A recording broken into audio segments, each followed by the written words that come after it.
Town প্রতাপগড়ে petrol বোমা নিক্ষেপ, ব্যবসায়ীকে মারধর ও চেইন ছিনতাইয়ের ঘটনায় রাজনৈতিক প্রতিক্রিয়া তীব্র হচ্ছে।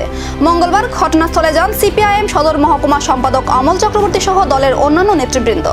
ক্ষতিগ্রস্ত পরিবারের সঙ্গে কথা বলে ঘটনার খোঁজ খবর নেন তারা। এ সময় সংবাদ মাধ্যমের মুখোমুখি হয়ে অমল চক্রবর্তী রাজ্যের আইন শৃঙ্খলা পরিস্থিতি নিয়ে প্রশ্ন তোলেন। তার অভিযোগ, এমন ঘটনায় সাধারণ মানুষের নিরাপত্তা নিয়ে উদ্বেগ বাড়ছে। পাশাপাশি ঘটনার নিরপেক্ষ তদন্ত এবং দোষীদের বিরুদ্ধে দ্রুত কঠোর ব্যবস্থা নেওয়ার দাবিও জানান তিনি।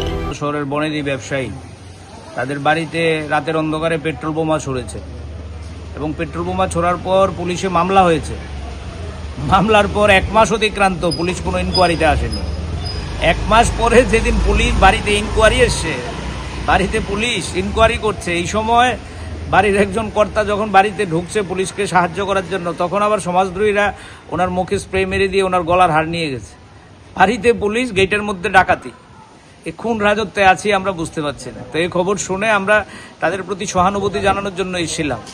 তারা আগরতলা শহরের সুনাগরিক, তারা কোনো রাজনীতির সঙ্গে যুক্ত না, ব্যবসা করে তারা নিজেদের জীবন জীবিকা নির্বাহ করেন। বনেদি ব্যবসায়ী আগরতলা শহরে, সবাই এক ডাকে চেনে তাদের ব্যবসায়ী প্রতিষ্ঠানকে।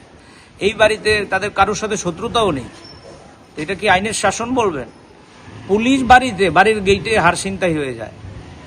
আর এই রাজ্যের মুখ্যমন্ত্রী বাজার গরম করছেন, কাউকে ছাড়া হবে না। তো কাউকে ছাড়া হবে না যদি এটা দৃষ্টান্ত হয়, আমরা তো এটা জলজ্জন্ত উদাহরণ, আপনারা লক্ষ্য করলেন, এটা জলজ্জন্ত উদাহরণ। সুতরাং আমরা অবিলম্বে এর বিচার চাইছি।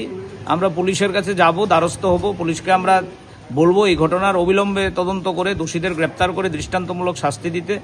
যদিও এই রাজ্যে শাস্তি বলতে কিছু নেই, এই রাজ্যে আসামির। এই ঘটনায় তদন্ত কোন দিকে এগোয় আর প্রশাসন কি পদক্ষেপ নেয়, এখন সেদিকেই নজর সবার।